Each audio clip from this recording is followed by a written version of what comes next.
Hello दोस्तों, good evening, नमः संस्कृताय। आप सभी का एमएस क्लासेस 1 में स्वागत है। आज लेकर हम उपस्थित हुए हैं मृच्छकटिकम का जो इम्पोर्टेंट सूक्ति है, जो कथन है, जो पात्रों द्वारा कहा जाता है, जो परीक्षा दृष्टि से उपयोगी है, उसको लेकर उपस्थित हुए हैं। आइए तो इसको हम स्टार्ट करते हैं। जो सूक्ति हमारी है, इसके हम 2 क्लास दे चुके हैं। इसका सामान्य परिचय और प्रश्नोत्तरी। आज हम सूक्ति लेकर उपस्थित हुए हैं। तो हमारा पहला सूक्ति आज हम पढ़ेंगे। तो इससे पहले थोड़ा सा हम इसकी बेसिक जानकारी ले लेते हैं कि इसमें जो है चारुदत्त और बसंत सेना दोनों एक दूसरे से प्रेम करते हैं, प्रेमी प्रेमिका है। और चारुदत्त की पत्नी धूता है और उसका पुत्र रोहसेन है। यह कथन एक चलता है कि चारुदत्त और जो है बसंत सेना दोनों प्रेम करते हैं। बसंत सेना को एक साकार जो प्रतिनायक के रूप में है, वह बसंत सेना से बहुत अधिक प्रेम करता है। लेकिन बसंत सेना उससे प्रेम नहीं करती है, वह चारुदत्त से प्रेम करती है। कि जो चारुदत्त एक विवाहिता है और उसकी एक पत्नी एक बच्चे हैं, फिर भी वह बसंत सेना जो है चारुदत्त को प्रेम करती है।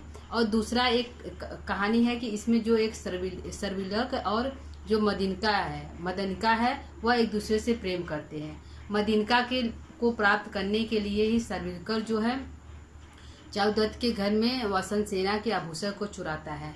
तो दोस्तों, हमारे दो पात्र, 2 कहानी लेकर चल रहा है इस नाटक में। 2 कहानी, एक तो बसंत सेना और चारुदत्त की कहानी है, प्रेम कथा है, और दूसरा हमारा मदनिका और सर्वलक की प्रेम कथा है।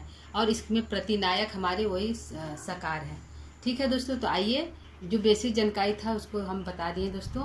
आइए इसकी सूक्ति करते हैं। इम्पॉर्टेंट जो सूक्ति है, पहला हमारा सूक्ति है पुरुषेषु न्यासा निक्षिप्यन्ते न पुनर्गृहेषु। इसमें जो है पुरुषेषु, पुरुषों पर ही न्यास रखा जाता है। न्यास माने धरोहर, पुरुषों पर ही धरोहर रखी जाती है। पुरुषों पर ही धरोहर रखी जाती है। पुरुषेषु न्यासा निक्षिप्यन्ते न पुनर्गृहेषु, न कि घरों पर जो है न्यास यानी आभूषण को धरोहर के रूप में नहीं रखा जाता है। वह जो पुरुष अच्छे होते हैं, जो वीर होते हैं, जो अच्छे होते हैं, गुणवान होते हैं, उन्हीं के पास धरोहर के रूप में रखी जाती है। इसमें चारुदत्त जो बसंत सेना कहती है कि जो है यह हमारा कथन, इसमें बसंत सेना चारुदत्त से कहती है। चारुदत्त कहता है कि हमारा जो घर है धरोहर रखने के लिए उपयुक्त नहीं है। तो बसंत सेना कहती है कि नहीं, पुरुषेषु न्यासा निक्षिप्यन्ते न पुनर्गृहेषु। पुरुषों पर धरोहर न्यास रखा जाता है। जो धरोहर रूपी होता है वह पुरुषों पर रखा जाता है, न कि पुनर्गृहेषु, न कि घरों पर। घरों के माध्यम से नहीं रखा जाता है कि घरे में बहुत बड़ा घर है, उसमें ताला लगा है, या विशाल घर है तो उसमें चोर नहीं घुसेंगे। तो घरों पर धरोहर नहीं रखी जाती, यह पुरुषों के पुरुषत्व पर रखी जाती है कि पुरुष कितना अच्छा, गुणवान, सच्चा और गुणी है, उस पर रखी जाती है। यह कथन हमारा किसका है? बसंत सेना का है, चारुदत्त से कहती है कि पुरुषों पर न्यास रखा जाता है कि घरों पे नहीं। ठीक है दोस्तों, यह हमारा पहले का अर्थ हो गया कि पुरुषेषु न्यासा निक्षिप्यन्ते न पुनर्गृहेषु। पुरुषों पर न्यास रखा जाता है, धरोहर रखी जाती है, घरों पे नहीं। दूसरा हम देखते हैं दोस्तों, बहुदोषा ही सरवरी। इसमें इसी से कथन है दोस्तों। इसमें जो है चारुदत्त कहता है विदूषक से, से कहता है कि बहुदोषो ही सरवरी। जो रात्रि होता है बहुत दोषपूर्ण होता है, क्योंकि धरोहर के रूप में जो बसंत सेना अपने गहनों को रख चुकी है। तो यह कहता है, चारुदत्त कहता है अपने मित्र से, जो उसका मित्र कौन है दोस्तों? उसका मित्र है मैत्र, जो विदूषक मैत्रेय उसका मित्र। उससे कहता है कि जो रात्रि होता है बहुदोषा ही सरवरी। जो रात्रि होता है बहुत दोषपूर्ण होता है, क्योंकि रात्रि को ही गहने इत्यादि चोरी की जाती है। तो कहते हैं चोरों के लिए जो होता है ठगी युक्त जो रात होती है, चोर जो होते हैं रात को ही चोरी करते हैं। तो चारुदत्त कहता है कि जो रात्रि है बहुत दोषपूर्ण है, क्योंकि यह चोरों के लिए ठगी पूर्वक रात्रि होती है। चोर जो है रात्रि को ही चोरी करते हैं। तो वही जो है यह कथन किसका है? तो यह कथन जो है चारुदत्त का है। किससे कहता है? तो यह जो चारुदत्त का कथन है और उससे कहता है। चारुदत्त का कथन है विदूषक से कहता है। किससे कहता है? विदूषक से कहता है। वो विदूषक से कहता है कि रात्रि जो है बहुत दोषपूर्ण होता है, क्योंकि चोरों के लिए ठगी है। रात में चोर जो है चोरी करते हैं। और यह कथन किसका है? यह बसंत सेना का कथन किससे है? चारुदत्त से है। कथन चारुदत्त से है। बसंत सेना का कथन चारुदत्त से है। चारुदत्त से बसंत सेना कहती है। तीसरा हम देखते हैं, मूले छिन्ने कुतः पादपस्य पालनम। इसमें मूले माने जड़ सहित छिन्न कर जाने पर पादप माने वृक्ष का पालन कैसे होगा, जो इसमें विदूषक कहता है। किससे कहता है? चारुदत्त से कहता है। चारुदत्त को जब फांसी होने लगती है, वो फांसी पर जाने लगता है, उसको सजा मिल जाती है, तो अपने मित्र जो विदूषक है उससे कहता है, मैत्री से कहता है कि तुम मेरे पुत्र की रक्षा करना। हमारे जो रोहसेन है, मेरे मर जाने पर, क्योंकि मुझे सजा हो गई है, तो मेरे मर जाने पर मेरे पुत्र रोहसेन की उसकी तुम रक्षा करना। तो विदूषक कहता है कि बहु दोषो ही अरे मूले छिन्ने कुतः पादपस्य पालनम। क्योंकि जड़ के कट जाने पर, जो वृक्ष होता है उसके जड़ के कट जाने पर जो पादप होता है, वृक्ष है, उसका पालन नहीं होता। अर्थात आपके समाप्त हो जाने पर, क्योंकि आपके साथ सजा हो गया, तो आपके समाप्त हो जाने पर रोहसेन की जो पालन पोषण होता है वो अच्छी तरह से नहीं हो पाएगा। तो यह कथन जो है विदूषक का है। किसका कथन है? विदूषक का कथन है। विदूषक का कथन है। और किससे कहता है? विदूषक का कथन है और कहता है, विदूषक कथन है और चारुदत्त से कहता है।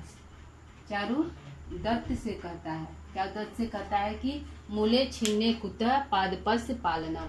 मूल के छीन हो जाने पर, जड़ के कट जाने पर, कुतः कैसे पादपस्य पालनम, वृक्ष का किस प्रकार पालन होगा। था वृक्ष का पालन नहीं हो सकता, क्योंकि अगर जड़ समाप्त हो जाएगा तो वृक्ष का पालन नहीं हो सकता है। जो है यह कथन विदूषक कहता है चारुदत्त से। जब चारुदत्त कहता है कि मेरे पुत्र की तुम रक्षा करना, देखभाल करना, तब कहता है। ठीक है, अगला हम चौथा देखते हैं दोस्तों। राहु गृहीतो अपि चंद्रो न वंदनीयो जनपदस्य। इसमें होता है राहु के ग्रसित हो जाने पर क्या चंद्रमा जो है वंदनीय नहीं होता है, उसकी पूजा नहीं होती है। तो यह जो कथन है यह चाणक्य के द्वारा, चंडाल के द्वारा कहा गया है। जब फांसी के समय चंद्रकेतु को इसको चारुदत्त को फांसी के लिए ले जाया जाता है, तो वह जो चंडाल, जो दो चंडाल होते हैं, तो एक चंडाल उसको आर्य नहीं कहकर बुलाता है, क्योंकि जो चारुदत्त है वह निर्धन हो गया है, गरीब हो गया, तो उसको आर्य नहीं कहकर बुलाता है। तो दूसरा चंडाल वह कहता है, दूसरे चंडाल का कथन है कि राहु गृहीतो अपि चंद्रो न वंदनीयो जनपद। क्या राहु के ग्रसित हो जाने पर चंद्रमा, यदि राहु जो है यदि चंद्रमा ग्रसित कर लेता है, तो क्या चंद्रमा वंदनीय नहीं होता है। आज जो है चारुदत्त है वह निर्धन हो गया, तो क्या जनपद के लिए वंदनीय नहीं है, लोगों के लिए वंदनीय नहीं है। तो यह कथन चंडाल का है, दूसरे चंडाल से है। चंडाल का कथन है, चांडाल का कथन है। कथन दूसरे चंडाल से है, दूसरे चंडाल से। एक चंडाल का कथन दूसरे चंडाल से कहता है, राहु गृहीतो अपि चंद्रो न वंदनीयो जनपद।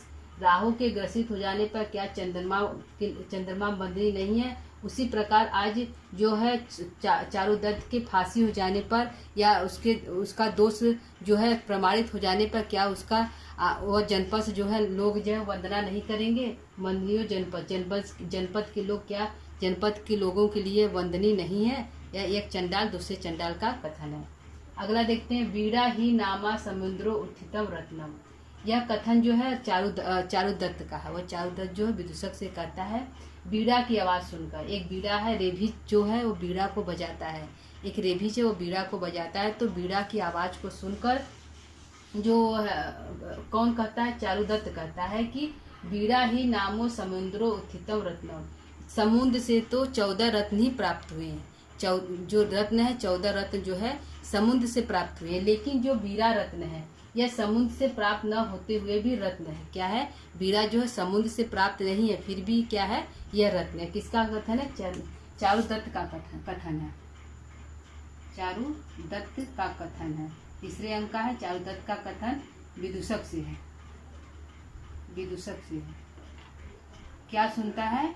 वह विदूषक जो है चारुदत्त जो है बीड़ा की आवाज को सुनता है। रेभीज बजाता है तो सुनता है तो कहता है कि बीड़ा ही नामा समुद्रो उत्थितम रत्नम। क्या बीड़ा जो है समुद्र से उत्पन्न न होते हुए भी रत्नों में एक है, रत्न है, वह भी रत्न है, क्योंकि समुद्र से 14 रत्न ही प्राप्त हुए। 15वां रत्न जो है यह बीड़ा जो है समुद्र से उत्थित न होते हुए भी रत्न है। अगला देखते हैं, वेश्या शमशान सुमना ई वर्जनीया।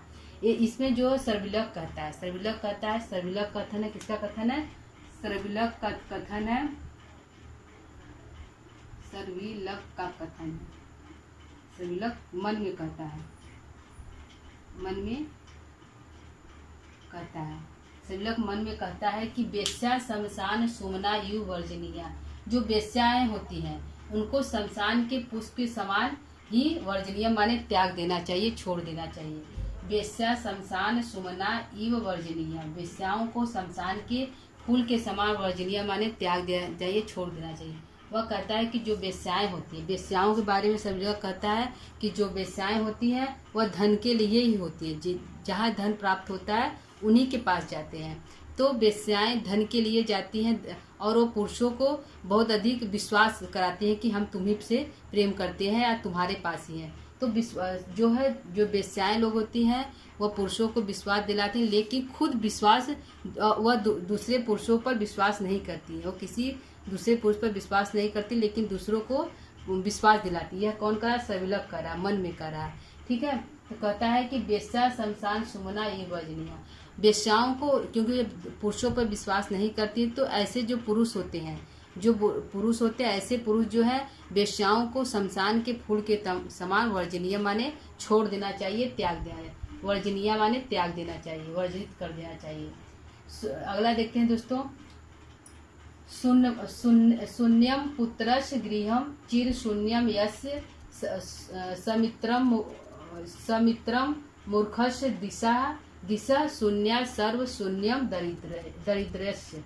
ठीक है, यह जो कथन किसका है? यह कथन दोस्तों हमारा सूत्रधार का है।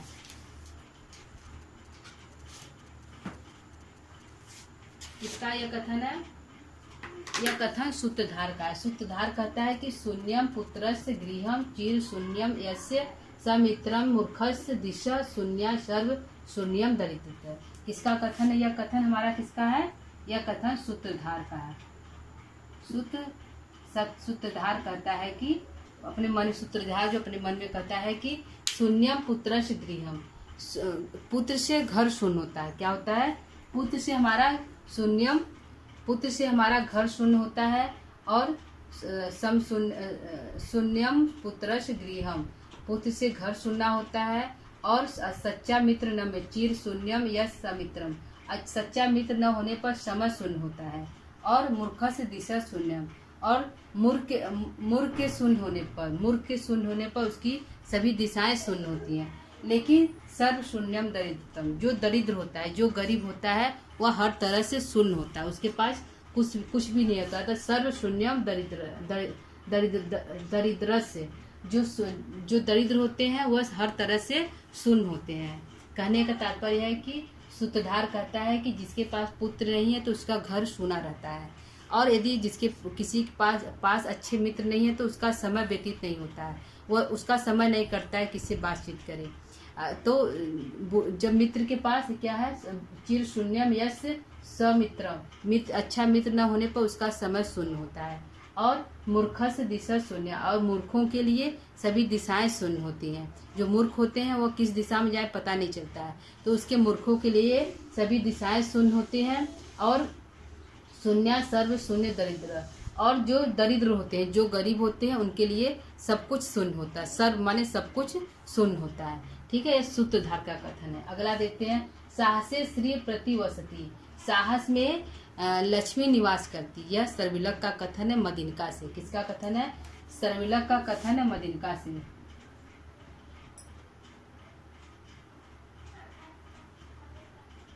सर्विलक का कथन मदनिका से है,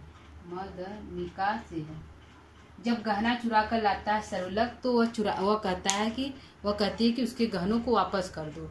तो वह जो सर्वलक है वह कहता है कि साहसे श्री प्रतिवसती, साहस में ही लक्ष्मी निवास करती है। जो वीर हैं, साहसी हैं, उन्हीं के पास जो है लक्ष्मी निवास करती है। यह कथन सर्वलक जो है मदिनका से कहता है, मदिनका के समझाने पर कि गहने उसके जो है वसंत सेना के हैं, चारुदत्त को वापस कर दो। तो वह कहता है कि साहसे श्री प्रतिवसती, सर्वलक कथन है कि साहस में ही लक्ष्मी निवास करती है।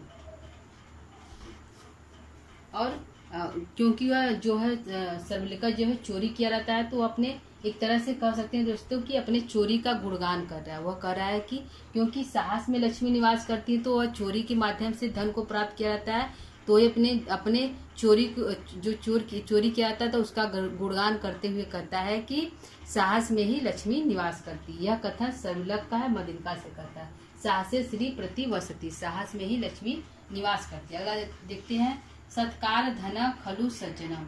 यह जो सत्कार से है, जो सत्कार धन, जो धन होता है वह सत्कार, सज्जनों का सत्कार होता है। धन ही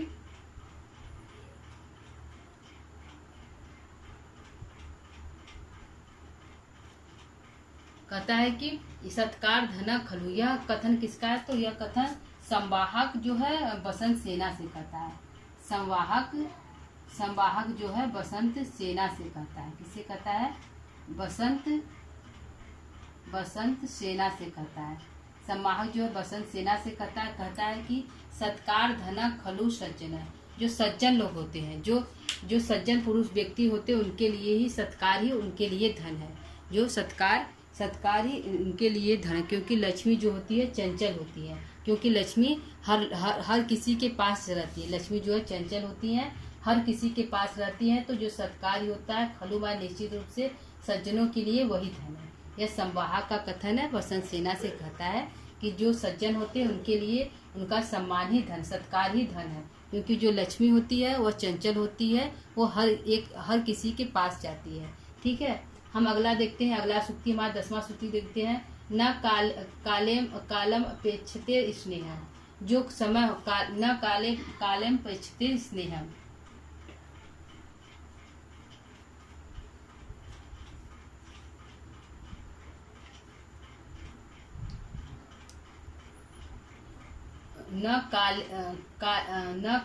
कालेम पेक्षते स्नेह। जो स्नेह होता है, जो प्रेम होता है, इसमें यह जो है चारुदत्त कहता है। किससे कहता है? चारुदत्त जो कहता है विदूषक से कहता है। विदूषक से कहता है किसके बारे में? बसंत सेना के बारे में। बसंत सेना के बारे में कहता है। जब बसंत सेना रथ से उतरती है मिलने के लिए, जब वो वन में जाती है चारुदत्त से मिलने के लिए, तो उतरते हुए वह चारुदत्त विदूषक से कहता है कि जो स्नेह होता है, जो प्रेम होता है, जो स्नेह होता है, वह समय की प्रतीक्षा नहीं करता है। कालेम पेक्षते, जो समय न कालेम पेक्षते, जो प्रेम होता है वह समय की प्रतीक्षा नहीं कर पाता, वह समय का इंतजार नहीं कर पाता है। कौन दोस्तों? जो प्रेम होता है, जिससे जो प्रेम करता है तो वो समय का इंतजार नहीं करता है। तो बसंत सेना जब रथ से उतरती है तो विदूषक से कहता है, जल्दी जल्दी उतारने के लिए कहता है, और कहता है कि जो प्रेम होता है, स्नेह होता है, समय की प्रतीक्षा नहीं करता है। न काले में क्षेपते स्नेह। ये वेरी इंपॉर्टेंट दोस्तों, परीक्षा पूछा जा सकता है, यह वेरी इंपॉर्टेंट है। न काले में क्षेपते, न काले में पेक्षते स्नेह, अपेक्षते स्नेह। जो स्नेह होता है वह समय की प्रतीक्षा नहीं करता है। हम 11वां देखते हैं दोस्तों। न चंद्रा दातयो भवती। न चंद्रा दातयो भवती। यह जो मदिनका जो है सर्वलक से कहती है। क्या कहती है सर्वलक? जब कि यह जो मदिनका जो सर्वलक से कहती है। किसका कथन है? मदिनका जो है सर्वलक से कहती है। मदिनका किससे कहती है? सर्वलक से कहती है।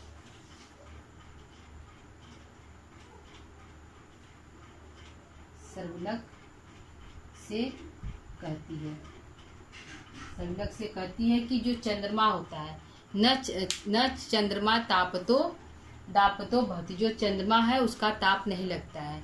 वह जब जो सर्वलग जब धन को चोरी कर कर लेकर आता है, अपना गुणगान करता है, तो बसंत सेना कहती है कि यह धन को चारुदत्त को वापस कर दो, धन को ले आकर चारुदत्त को वापस कर दो, क्योंकि यह जो गहने हैं बसंत सेना के हैं।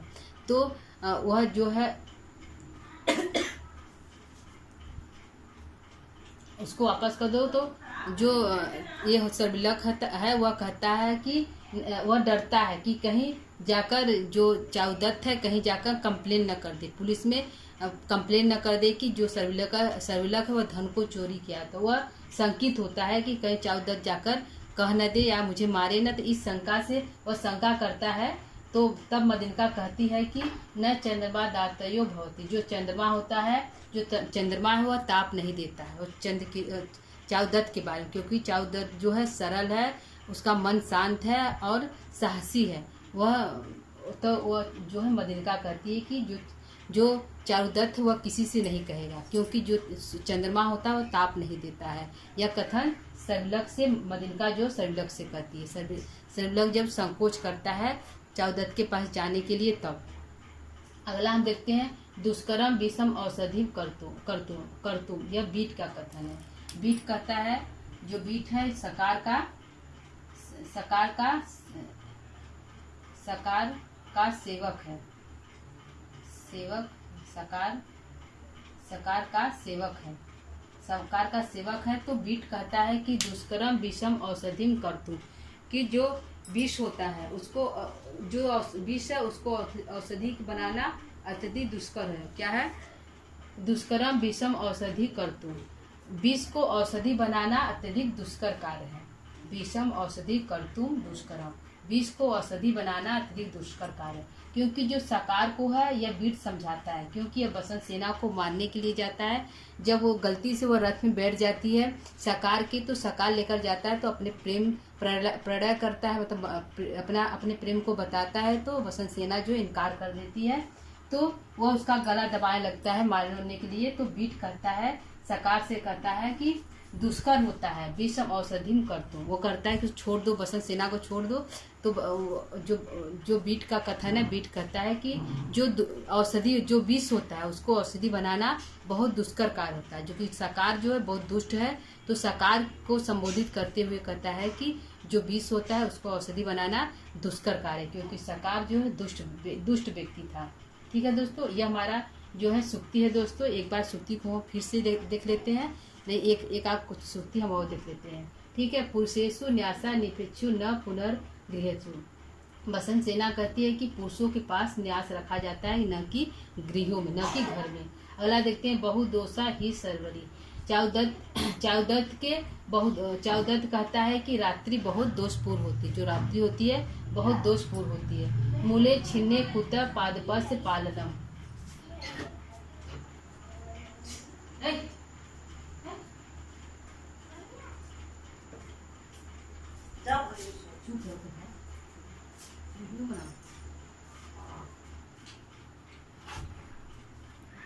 शायद दोस्तों फिर से हम देखते हैं बहुदोषो ही सर्वरी, जो रात्रि होता है बहुत दोषपूर्ण होता है। कौन कहता है? चारुदत्त का कथन। अगला देखते हैं मूले छीने कुत पादपस पालना, मूल के छीन हो जाने पर, कट जाने पर वृक्ष का पालन कैसे हो सकता है? यह विदूषक चारुदत्त से कहता है। राहु गृहतो अपि चंद्रो न बंदनीयो जनपद, राहु के ग्रसित हो जाने पर क्या चंद्रमा बंदनी नहीं है? उसी प्रकार चारुदत्त के दोष उत्पन्न हो जाने पर क्या जनपद के लोग उसकी वंदना नहीं करेंगे? यह जो चंडाल का कथन है। बीड़ा ही नामा समुद्रो उत्थितम रत्न, बीड़ा भी एक रत्न है जो समुद्र से उत्पन्न नहीं हुआ है, फिर भी वह रत्नों में एक है। वह रेभिज के गानों को सुनकर वह कहता है समुद्र से तो 14 रत्न प्राप्त हुए, लेकिन जो बीड़ा जो रत्न है, बीड़ा समुद्र से उत्पन्न होते भी एक रत्न है। वेश्या शमशान सुमना यु वर्जनीय, सर्विलक कहता है कि वेश्याओं को शमशान के पुष्पों की तरह त्याग देना चाहिए, क्योंकि वो विश्वास के पात्र नहीं होती हैं। शून्यमय पुत्र से गृहम चिर शून्यम,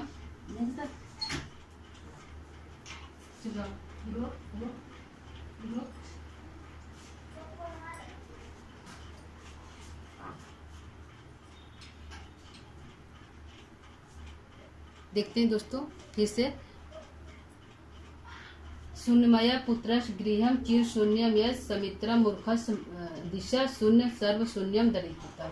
यह कहता है कि यह कथन सूत्रधार का है। सूत्रधार कहता है कि पुत्र के न रहने पर घर सूना होता है, अच्छे मित्र न रहने पर समय शून्य होता है, और मूर्ख के लिए सारी दिशाएं शून्य होती हैं, और जो दरिद्र होते हैं उनके लिए सब कुछ शून्य होता है।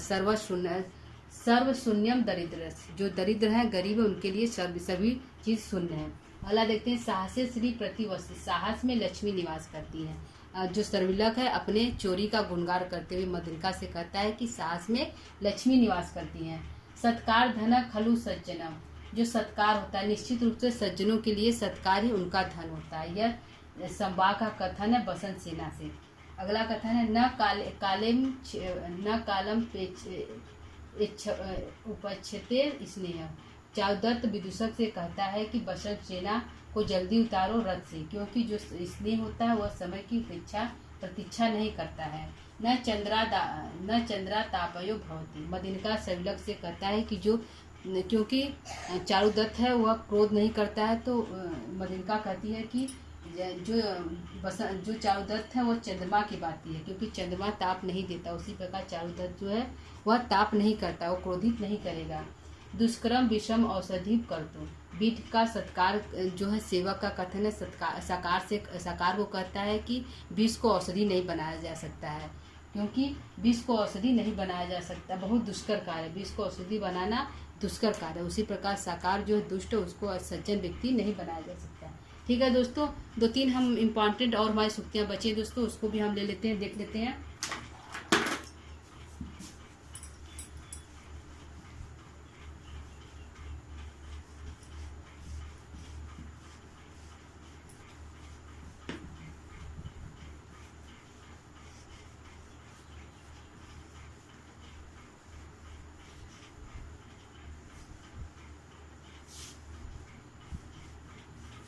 दो तीन हमारी सूक्तियाँ हैं दोस्तों, उसको और हम देख लेते हैं।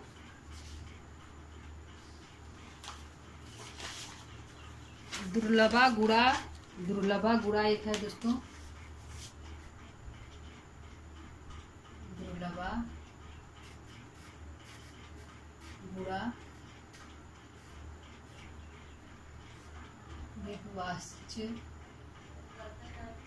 विवाच्य अभी नहीं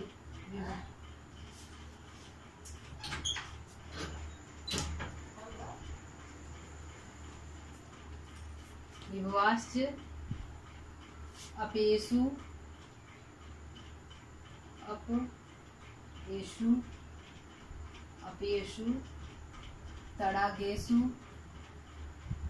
तड़ागेषु बहुतम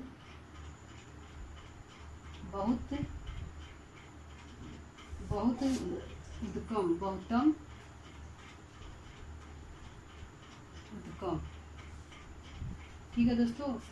भवती उदकम भवती। और दूसरा हम देख लेते हैं। अल्पक्लेशु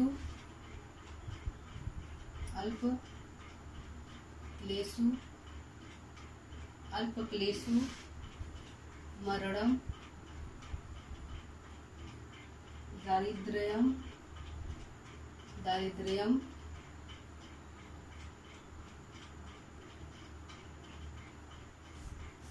दुखम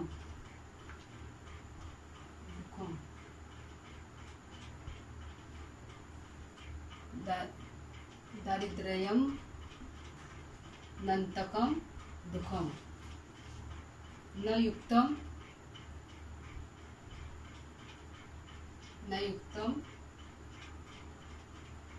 परकलत्र न युक्तम परकलत्र दर्शन।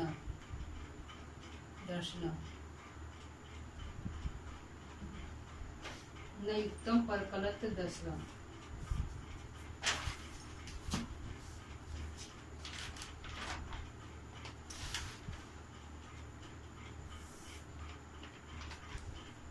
देखते हैं दोस्तों, इसका हम अर्थ देखते हैं। दुर्लभा गुड़ा विभवास्य अपेषु तडागेषु बहुतम उदकम भवति, बहुतम उदकम भवति। यह जो कथन किसका है दोस्तों? तो यह कथन हमारा यह संवाहक का है, बसंत सेना से कहता है कि जो चारुदत्त है वह बहुत गरीब हो, दान देने से वह बहुत गरीब दलित हो गया है, क्योंकि उस संवाहक जो उसका सेवक था, नौकर था, तो वह बसंत सेना से कहता है कि तुम उससे प्रेम करियो जिसके पास धन दौलत ही नहीं है, क्योंकि उसका सारा धन वह दान कर चुका है।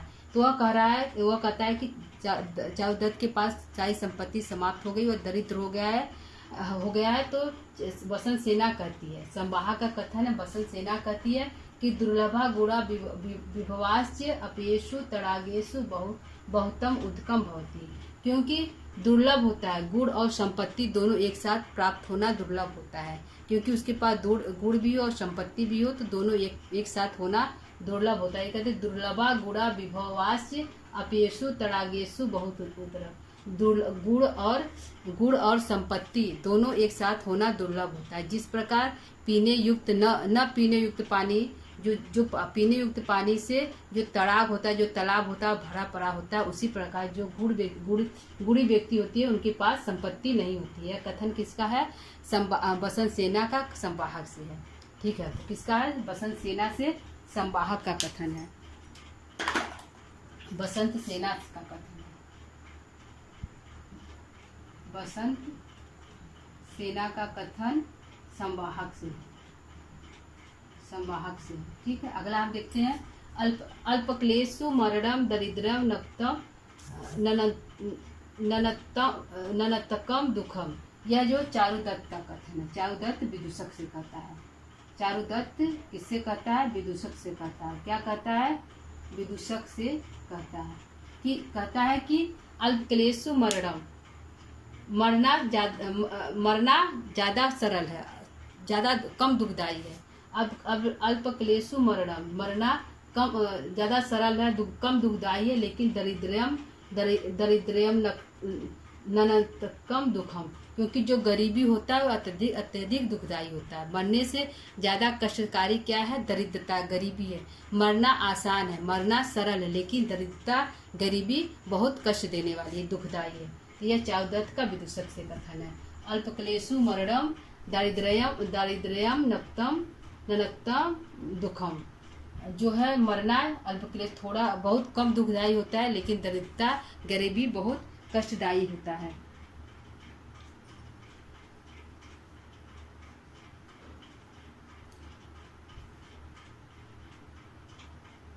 जो दरिद्रता होता है वह बहुत दुखदायी होता है, लंबे समय तक कष्ट देता है, लेकिन मृत्यु जो है एक तुरंत आ जाता है, उसमें कम कष्ट होता है। अगला देखते हैं न युक्तम पर कत्रम दर्शनम। ये चारुदत्त का कथन है, बसंत सेना का।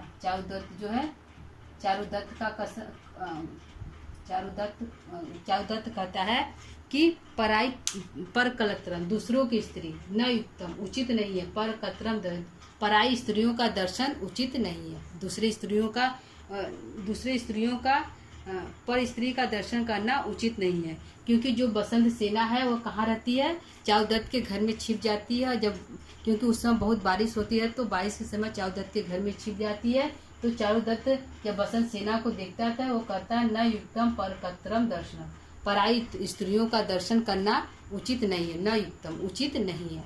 ठीक है दोस्तों, ये हमारा जो है सूक्ति है, परीक्षा दृष्टि से इम्पोर्टेंट है दोस्तों।